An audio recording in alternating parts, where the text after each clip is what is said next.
हाँ जी फौजो, 40 अंक है, 40 अंक से चलेगा, हिंदी में चलेगा। अब कह रहे हैं ग्रंथ में जिज्ञासु की प्रवृत्ति होवे है, मुक्तादिक 3 की नहीं।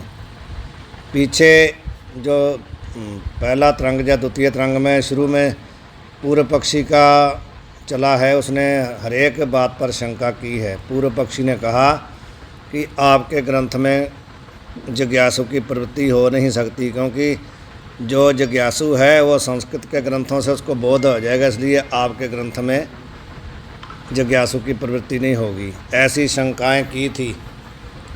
अब उसका उत्तर दे रहे हैं। पामर और विषयी को तो यद्यपि विषय सुख से ही अलम बुद्धि है, और किसी विषयी को परम सुख की इच्छा भी होवे, तब भी ताके जो उपाय नहीं हैं तेन में उपाय बुद्धि करके प्रवृत्त होवे है। बात ये पीछे बताई थी कि 4 प्रकार के पुरुष होते हैं, पामर, विषयी, जिज्ञासु और मुक्त। तो यहाँ पर केवल जिज्ञासु की ही बात करनी है कि वो ही पढ़ने के लिए प्रवृत्त होता है, बाकी 3 नहीं होते हैं। तो उसको बता रहे हैं कि इनके लक्षण में पीछे बताए हैं सबके। जिन्होंने नहीं पढ़ा उन्होंने पढ़ लेना। पामर किसको कहते हैं, विषयी किसको कहते हैं, जिज्ञासु किसको कहते हैं, मुक्त किसको कहते हैं। तो कह रहे हैं कि पामर और विषयी जो 2 है ना, वो तो यद्यपि उनको विषय सुख से ही तृप्ति है और विषय सुख को ही बहुत बड़ा सुख मानते हैं। अलम बुद्धि का अर्थ होता है तृप्त हो जाना, उसमें ही प्रसन्न हो जाना। अलम होता है वहाँ पर ही टिक जाना, अलम बुद्धि है। और किसी विषय को परम सुख की इच्छा। तीसरा है विषय। तीसरा कौन है? 2 तो हैं, पामर और विषयी।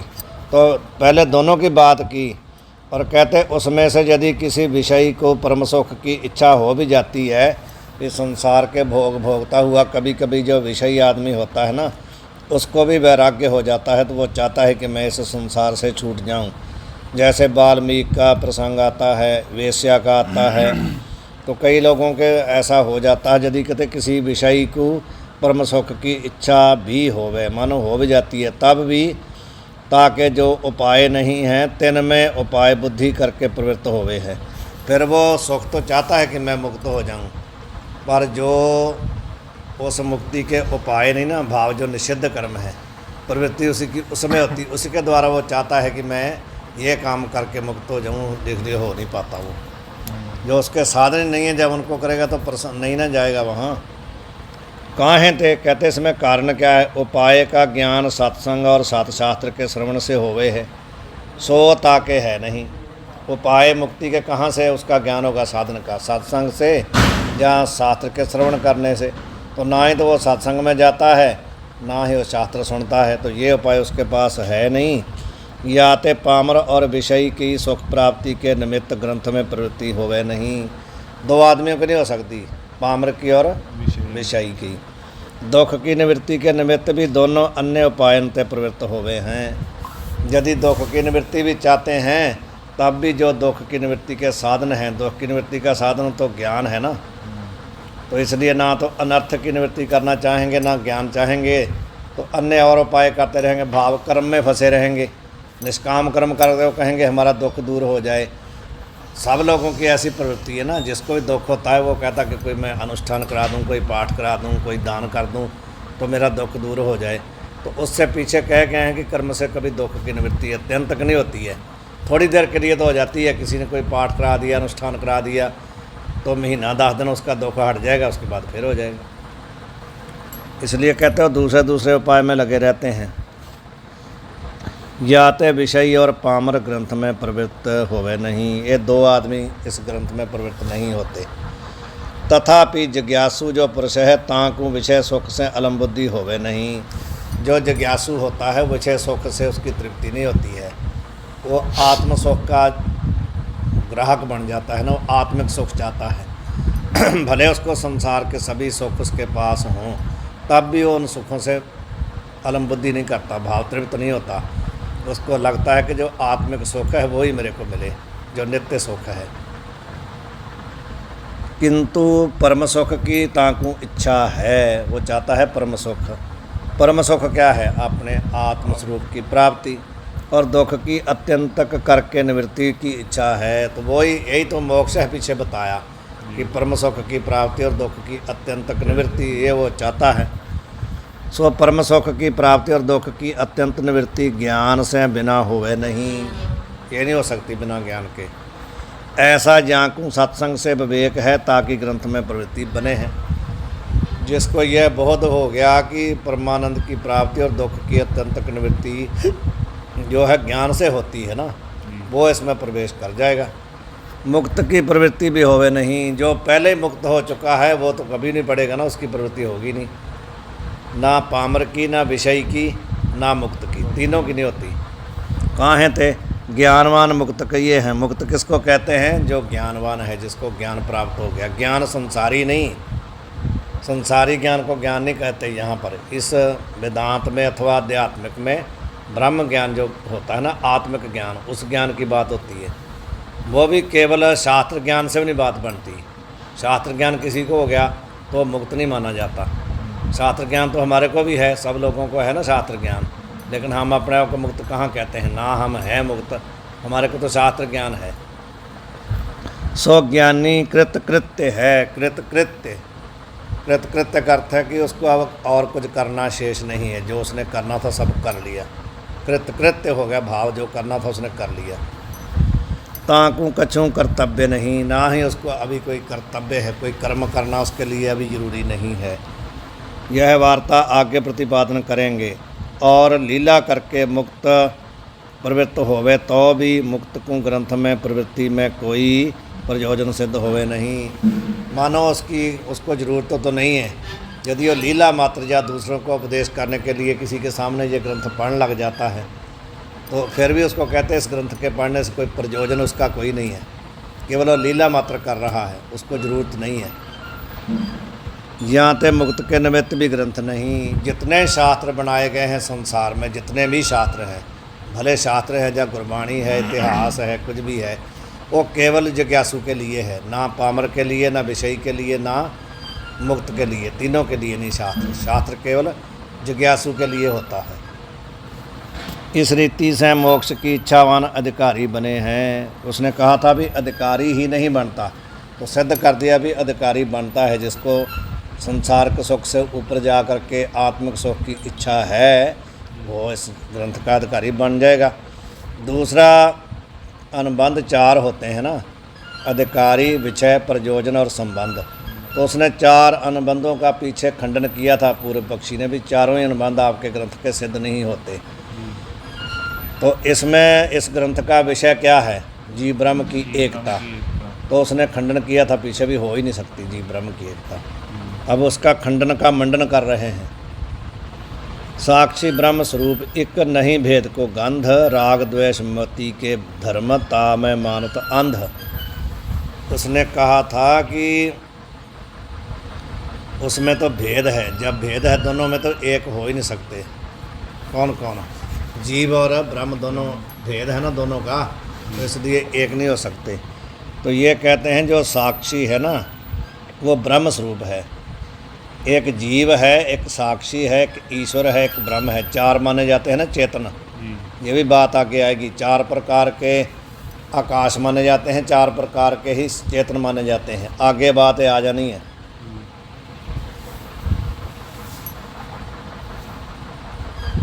चार प्रकार के जो आकाश चेतन माने जाते हैं, उसमें एक साक्षी है, एक ब्रह्म है, एक जीव है, एक चेतन है।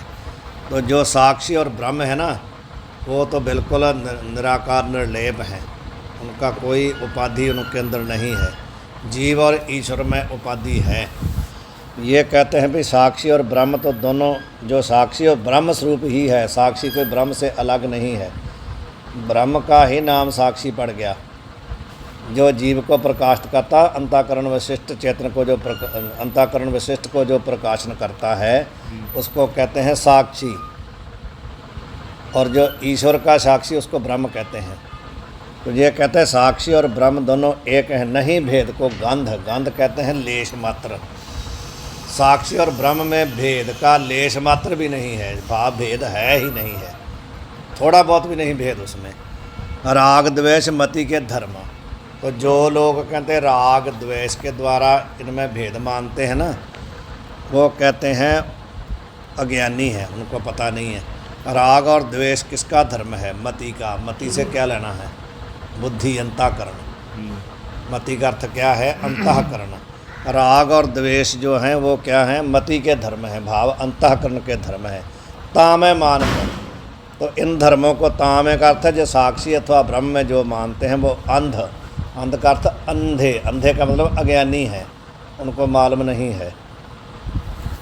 पूर्व कहया जो जीव राग आदि क्लेश सहित है और ब्रह्म क्लेश रहित है, जानते जीव ब्रह्म की एकता ग्रंथ का विषय बने नहीं। पूर्व पक्षी ने कहा था कि जो जीव है वो तो 5 क्लेशों से सहित है और जो ब्रह्म है वो 5 क्लेशों से रहित है, तो इसलिए इन दोनों की एकता नहीं बन सकती। यह वार्ता यद्यपि सत्य है कि जीव में क्लेश हैं, उसमें नहीं है, तथापि राग द्वेष रहित जो साक्षी है ताकि ब्रह्म से एकता बने हैं। जीव में है ना क्लेश, साक्षी में नहीं है। जो पूर्व कहया कर्ता भोक्ता से भिन्न साक्षी बंध्या पुत्र के समान असत है। एक जीव क्या है? वो कर्ता भोक्ता है। जो साक्षी है वो कर्ता भोक्ता नहीं, वो तो प्रकाशक है। तो कहते कर्ता भोक्ता भाव जीव से भिन्न जो साक्षी है, जब वो कुछ करता ही नहीं तो बंध्या पुत्र के समान असत है, मानो हुआ ही नहीं। जब वो कुछ करता ही नहीं तो उसकी सिद्धि कैसे करोगे? भी है सो बने नहीं। वो भी वार्ता कहते आपकी कहनी, आपकी शंका नहीं, सही नहीं है। काहे थे? कर्ता भोक्ता जो संसारी ताके विशेष भाग का नाम साक्षी है। 2 चेतन है ना वहाँ। अंतःकरण वशिष्ठ को कहते हैं जीव और अंतःकरण उपहित को कहते हैं साक्षी। भाव उस संसारी जीव का ही एक भाग है साक्षी। जीव का एक भाव है साक्षी। कह रहे हैं ना, कर्ता भोक्ता जो संसारी, संसारी का अर्थ जीव, ताके विशेष भाग का नाम, उसका जो विशेष भाग है जो उसको प्रकाशित करता है उसका नाम है साक्षी। जो साक्षी का निषेध करें तो संसारी के विशेष भाग का निषेध होने से कर्ता भोक्ता जो संसारी ताका ही निषेध होवेगा। यदि आप कहते हो भाई साक्षी जो है जब वो कर्ता भोक्ता नहीं, कुछ करता नहीं तो है ही नहीं, तो यदि कहते हो उसका निषेध करते हो ना, तो संसारी जो जीव है उसी का तो विशेष भाग है वो। जब उसका खंडन कर दोगे तो जो उसका विशेषण है उसका भी हो जाएगा निषेध, जीव का भी निषेध हो जाएगा। जब साक्षी नहीं है विशेष, तो विशेषण उसका जो सामान्य जीव है वो कहाँ होगा, उसका भी निषेध हो जाएगा। एक ही चैतन्य के विषय साक्षी भाव की अंतःकरण उपाधि है और कर्ता भोक्तापने का विशेषण है। यही बात मैं जो भी आपको बता रहा था। इसकी टिप्पणी पढ़ लेते हैं। पहले एक टिप्पणी और बची है, उसको पढ़ लोगे ना? वही पढ़ लें। 102 नंबर वो किसकी थी? हमारे 4 पेज। एक टिप्पणी 102 नंबर है, वो भी फौजो देख लो। यह वार्ता आगे प्रतिपादन करेंगे जो कहा था ना, उसको नीचे पढ़ ले। यह वार्ता आगे पंचम तरंग में 275 के अंक विषय कहिएगी। या के ऊपरी जो पामर और विषयी को विषय सुख से अलम बुद्धि कही है, जो ऊपर कहा था ना कि जो पामर है अथवा विषयी है वो विषय सुख से ही तृप्त हैं। इसका अर्थ क्या है? कहने का तात्पर्य क्या है?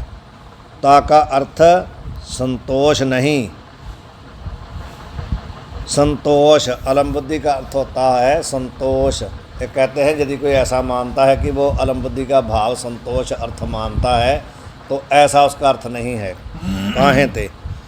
विषय सुख के भोग को अग्नि विषय डारे कृत्य की न्यायी अधिक भोग की इच्छा रूप तृष्णा का वर्धक होने तथा का अर्थ संतोष नहीं। संतोष का अर्थ तो होता है कि उसके बाद किसी प्रकार का कोई प्रवृत्ति ना होना। भाव कोई आदमी कोई काम करता है तो जब वो संतुष्ट हो जाता तो उस काम को वो छोड़ देता है, आगे नहीं करता। तो कहते हैं यहाँ पर ऐसा नहीं है। जो कहा ना कि उनको अलम बुद्धि है, तो अलम बुद्धि का अर्थ जहाँ संतोष नहीं है। क्यों नहीं है बता रहे हैं कि विषय सुख के भोग को अग्नि, जो विषय भोग है वो कैसा है। जैसे मानो अग्नि में आप घी डालते जाते हो तो क्या है, जब अग्नि में घी डालते जाओगे तो अग्नि क्या बुझ जाएगी, शांत हो जाएगी? नहीं होगी ना, और बढ़ती जाएगी। तो कहते हैं जो विषय सुख है वो तो ऐसा है जैसे अग्नि में घृत डालते हैं, उसकी तरह है। भोग की इच्छा रूप तृष्णा का वर्धक है। विषय सुख जितना भोगते जाओगे उतनी विषय भोग को भोगने की इच्छा और बढ़ती जाएगी, जैसे अग्नि घृत से बढ़ती जाती है। तो इसलिए कहते ता का अर्थ संतोष नहीं, अलम बुद्धि का अर्थ संतोष नहीं है, किंतु विषय सुख से विलक्षण नित्य निरतिशय आत्मसुख भी है। इस ज्ञान के अभाव तय सुख, क्या है ये, विलक्षण, वल्ली तो कहते हैं, विलक्षण, वल्ली तो कहते हैं बेल को। ये क्या शब्द लिखा है पता नहीं, शेख वल्ली, शेख सवल्ली, कितने ले यही शेख सवल्ली लिखा है क्या? शेख सवल्ली के मनोर्थ की न्यायी, मनोर्थ मात्र भावी विषय सुख विषय कृतार्थता की बुद्धि, उक्त अलम बुद्धि शब्द का अर्थ है। जो ऊपर बताया ना कि उन विषय को और पामर और विषय को विषय सुख में अलम बुद्धि है। अलम बुद्धि का अर्थ क्या है? अलम बुद्धि, अलम बुद्धि का अर्थ इन्होंने कहा भाई संतोष नहीं है। अलम बुद्धि वैसे मारा क्या अर्थ है? अलम का अर्थ वही होता है कि वहाँ पर मतलब अलम का अर्थ था समाप्त। इत्यलम जो संस्कृत पढ़ाते हैं ना वहाँ गुरुजी लोग, जब उन्होंने समाप्ति करनी होती है ना तो वो कहते हैं, या तो कहते हैं इतिशम या कहते हैं इत्यलम, भाव समाप्त। आज का यहाँ आपका पाठ यहाँ पर समाप्त है। अलम का अर्थ होता है समाप्त, मतलब आगे ना जाना, या उसको संतोष भी कह सकते हैं। संतोष भी है, वहाँ संतोष के बाद कोई काम नहीं ना किया जाता।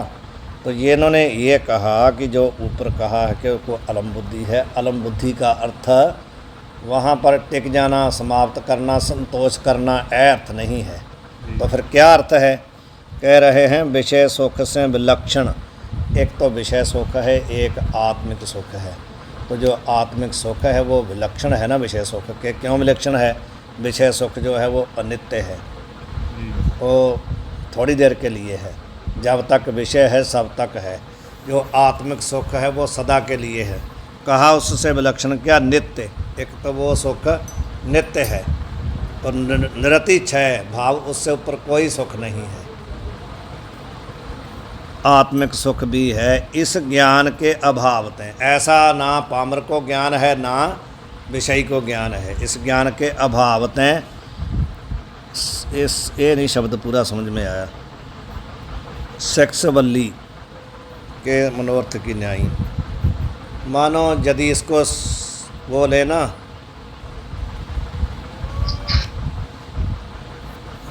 दूसरा ग्रंथ निकालें, एक मिनट निकालिए, उसमें देखते हैं क्या लिखा है। यदि इंग्लिश का शब्द लेंगे सेक्स तो फिर तो उसका तो दूसरा था ना। तो वल्ली तो हाँ जी, सेक्स किसको बोलते हैं? नहीं, सेक्सल्ली लिखा है ना, सेक्सल्ली, पता नहीं क्या होता है। हाँ ये भी हो सकता है, सेक्चुअली का भी अर्थ हो सकता है। जैसे वो मनोर्थ करता था कि ये करेंगे वो करेंगे ये करेंगे वो करेंगे स्वप्न में, लेकिन हुआ कुछ भी नहीं, मेरे को दो। हाँ ये भी अर्थ हो सकता है।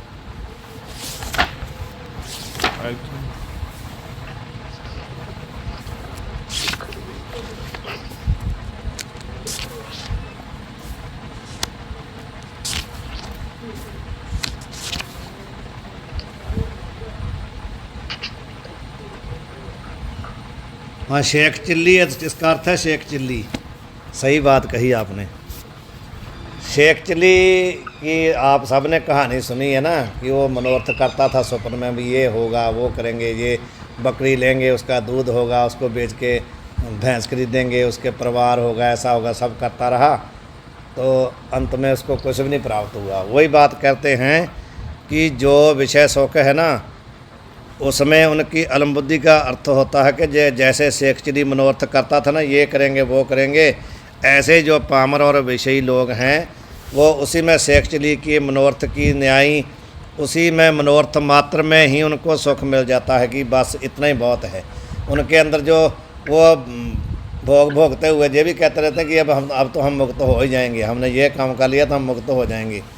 तो ऐसा कहते हैं उनको भावी विषय सुख विषय कृतार्थता बुद्धि होना ही अलम सुख है। अलम बुद्धि का अर्थ है कि जो भावी सुख है स्वर्ग का अथवा मुक्ति का जो सुख है ना, वो शेखचरी की न्यायी बैठे बैठे सोच लेते हैं कि हम तो ये दान कर दिया या ये कर दिया अब तो हम मुक्त हो गए।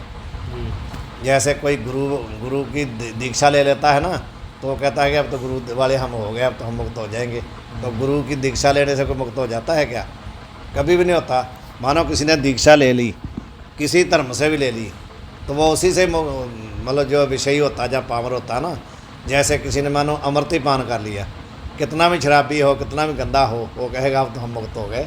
उसके बाद सब कुछ करने लगता ना, वो भावी सुख को यो कृतार्थता मानता है कि बस हो गए हम। कहते हैं इसका अर्थ अलम बुद्धि का ये है कि वो लोग उसी को ही कह देते हैं अब तो हम मुक्त हैं, सब काम करते रहते हैं दुनिया भर के, और उनको सोच लेते हैं शेखचरी की न्यायी कि अब तो हम मुक्त हैं। ये कहते हैं अलम बुद्धि का अर्थ ये है, संतोष होना अर्थ नहीं है उसका। यहाँ पर आगे चले, आगे दूसरी टिप्पणी और है जो कहा था, एक ही चैतन्य विषय साक्षी भाव की अंतःकरण उपाधि है और कर्ता भोक्ता बने का विशेषण है। चैतन्य एक ही है, मैंने अभी आपको बताया एक ही चेतन है, उसमें दो हैं। एक तो अंतःकरण उसमें उपाधि है, जिसमें अंतःकरण उपाधि है उसको बोलते हैं साक्षी, और जिसमें अंतःकरण विशेषण है उसको बोलते हैं जीव। अंतःकरण विशिष्ट को जीव कहते हैं, अंतःकरण उपहित को कहते हैं साक्षी। उपहित का अर्थ है जो उपाधि सहित है, विशिष्ट का अर्थ है जो विशेषण सहित है। विशेषण सहित को बोलते हैं विशिष्ट। लिखना हो तो लिख लो, विशिष्ट किसको बोलते हैं? विशेषण सहित को विशिष्ट कहते हैं। लिखना हो तो आप लिख सकते हैं। दो प्रकार का माना जाता है चेतन। एक अंतःकरण विशिष्ट को जीव कहते हैं, अंतःकरण उपहित को साक्षी कहते हैं। तो विशिष्ट का अर्थ है विशेषण सहित, विशेषण सहित को विशिष्ट कहते हैं, ऐसा लिख लो आप। और उपाधि सहित को उपहित कहते हैं, उपाधि सहित को उपहित कहते हैं।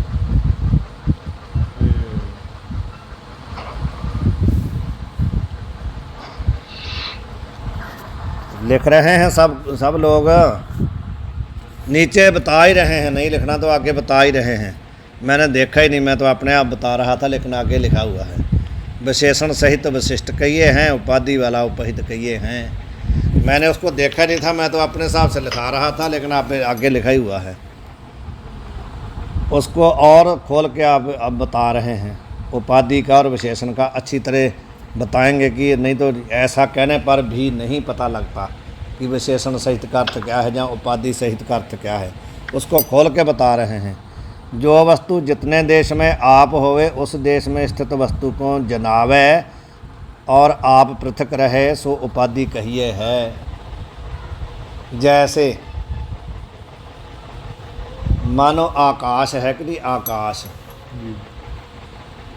और आकाश घड़े में भी है, तो घड़ा है ना, घड़ा, उस घड़े में जितना आकाश है उसको घड़ा अलग करके दिखा रहा है कि नहीं महाकाश से, लेकिन उस आकाश के साथ अभेद नहीं है घड़े का। जितने देश में रहता है उतने देश में उस आकाश को अलग करके तो दिखा रहा है, लेकिन आप उससे अलग है, आकाश के साथ उसका अभेद नहीं ना है, आकाश अलग है, घड़ा अलग है। वही बता रहे हैं, जैसे नैयायिक मत में कर्णगोलक वृत्ति आकाश श्रोत्र कहिए है। न्याय वाले क्या मानते हैं? हम लोग तो इसी को कान मानते हैं ना, इसी को ही, जो हमारा ये जिसको हम कान कह देते हैं नहीं, न्याय वाले कहते हैं ये कान नहीं है। ये वाला जो बाहर वाला जिसको हम कान मानते हैं ना, न्याय वाले उसको कान नहीं मानते, श्रोत्र उसको नहीं मानते। श्रोत्र किसको मानते हैं? वो मानते हैं भी जो हमारे कान का छिद्र है ना, छिद्र छेद, उसके अंदर जो आकाश है उसको मानते हैं वो। यही कह रहे हैं नैयायिक मत में कर्ण गोलक वृत्ति आकाश श्रोत्र कहिए हैं। जो हमारे कान में छिद्र है ना, छिद्र के अंदर जो आकाश है उसको वो श्रोत्र मानते हैं, उसको कान मानते हैं। ये बाहर वाले को वो गोलक कहते हैं, उसको कान नहीं कहते। जो सुन रहा है उसको बोलते हैं। हाँ जी, जिसके द्वारा नहीं, जिसके द्वारा नहीं, जो हमारा जो छेद है ना कान का, उसके अंदर जो आकाश है उसको कहते हैं वो श्रोत्र। तो जो हमारा एक कर्ण का छेद है, ये इसके अंदर वाले आकाश को अलग करके दिखा रहा है कि नहीं, लेकिन छेद का और आकाश का आपस में कोई संबंध थोड़ी है, अभेद नहीं ना है। छेद अलग है, आकाश अलग है। भाव जितना उसमें आकाश आया उसको उसने अलग तो किया है दूसरे आकाश से, पर आप उससे भिन्न है, अलग है। काहें ते सो कर्ण गोलक जितने देश में आप है उतने देश में स्थित आकाश को स्रोत रूप करके जनावे है, उसका बोध करा रहा है। सो आप पृथक रहे हैं, आप उसका आकाश के साथ कोई संबंध नहीं है। समझ आ रही ना आपको? जी जी मैम। यहाँ ते कर्ण गोलक स्रोत्र की उपाधि है। जो कर्ण गोलक का भाव, कर्ण के अंदर जो छेद है, गोलक का भाव जो छेद है अंदर, वो छेद क्या है, वो स्रोत्र की क्या है, उपाधि है। तो ऐसे अंतःकरण भी जितने देश में आप है उतने देश में स्थित चेतन को साक्षी संज्ञा करके जनावे है। भाव जितने देश में हमारा अंतःकरण है उतने देश में जो अंतःकरण जो चेतन है ना, उसको क्या करता है, अंतःकरण साक्षी रूप में उसका ज्ञान करवाता है। आप पृथक रहे हैं परंतु उसका साक्षी के साथ कोई संबंध नहीं, अभेद नहीं है। अंतःकरण तो समझते हैं कि वृत्ति है ना हमारी, चतुष्टय जो है मान बुद्धि चित्त अहंकार, उसी को अंतःकरण कहते हैं। तो अंतःकरण जितने देश में आप है ना उतने देश में जो चेतन है उसको साक्षी करके जनाता है, उसका ज्ञान कराता है। इसलिए अंतःकरण उसकी साक्षी की क्या है, उपाधि है।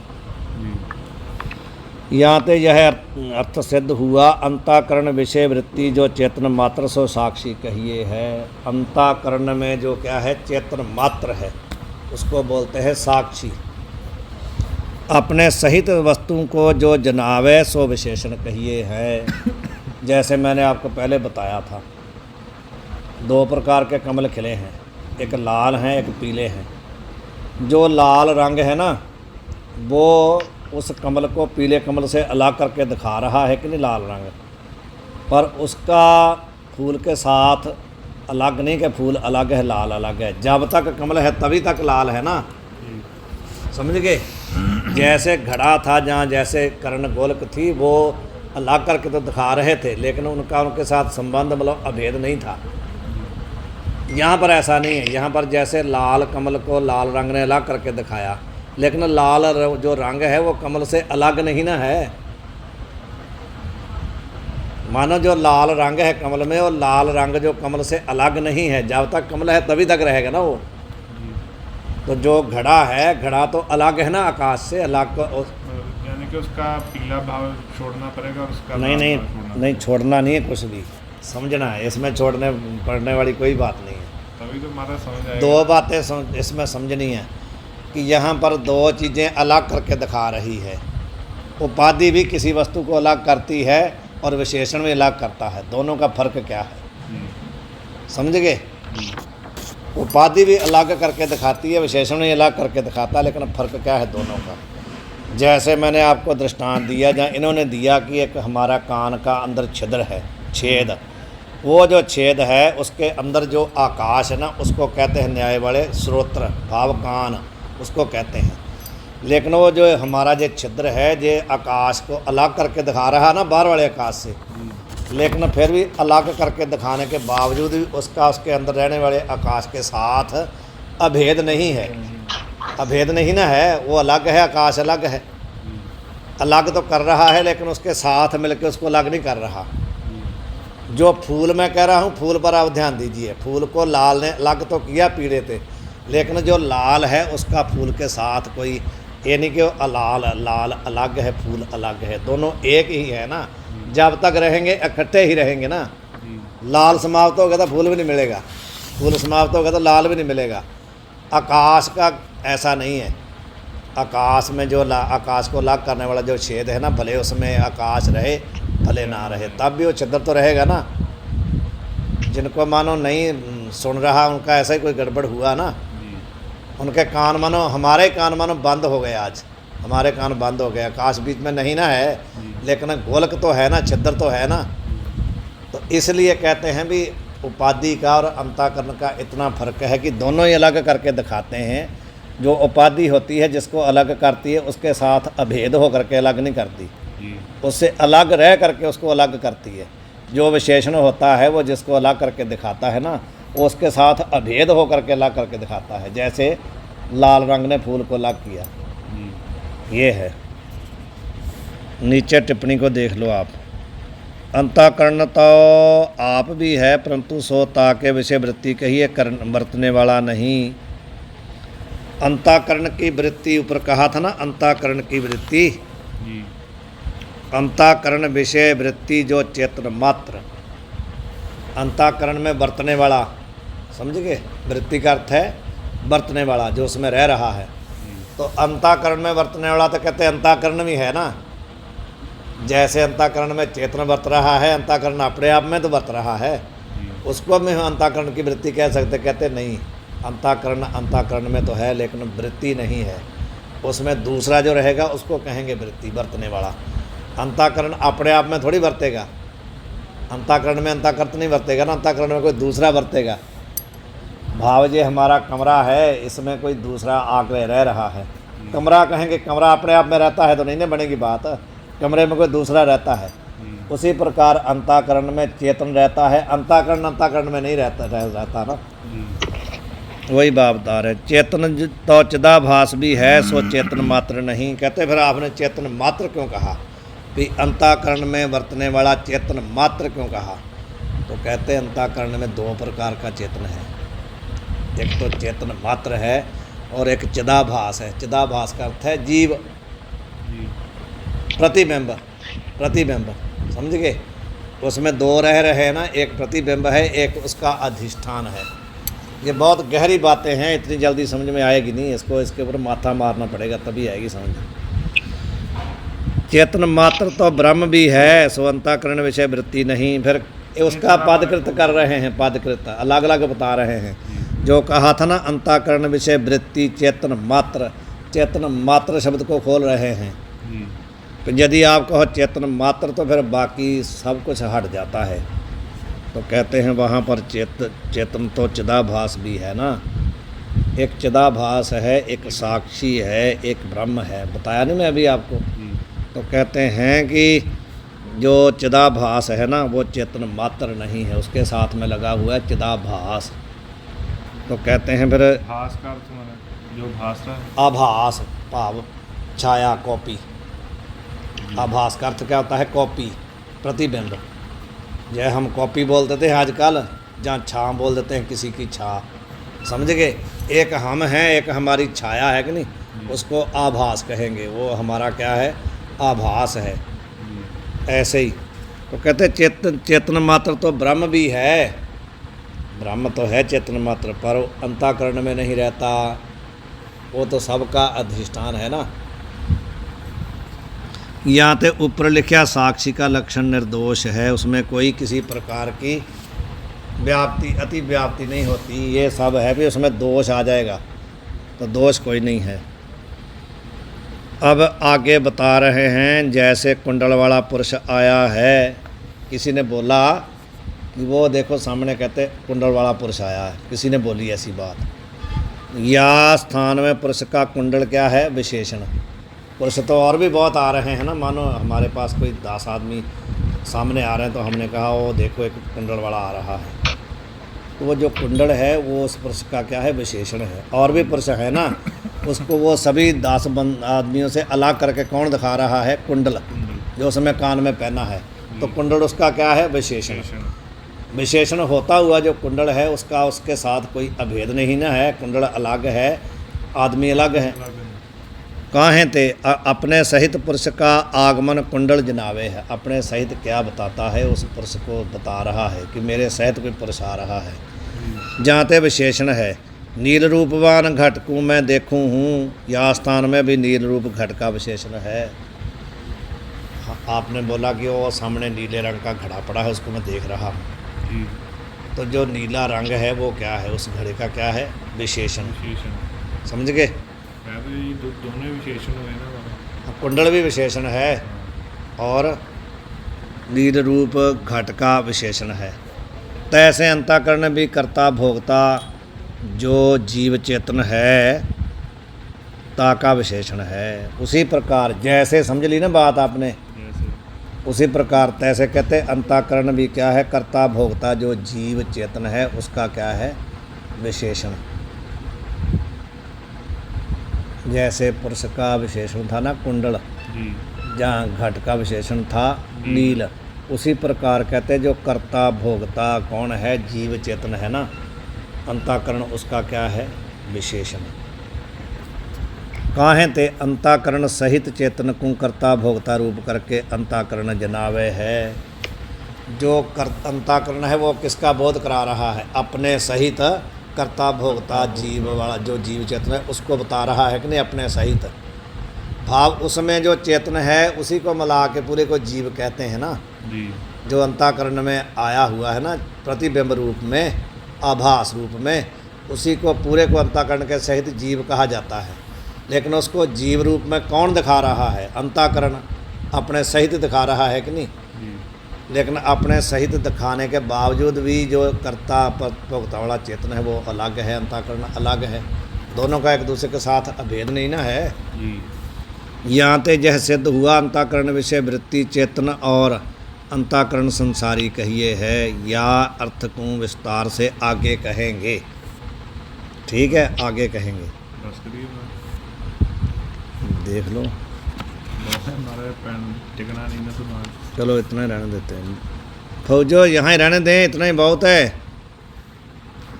जी महाराज। हाँ, ये इतना भी पकड़ा नहीं जाएगा, बहुत ज़्यादा पकड़ने वाला है, बहुत ज़्यादा। इसके ऊपर बहुत चिंतन होगा तभी पकड़ पाओगे, नहीं तो ऊपर से निकल जाएगा, समझ में नहीं आएगा। वाहिगुरु जी का खालसा, वाहिगुरु जी की फतेह।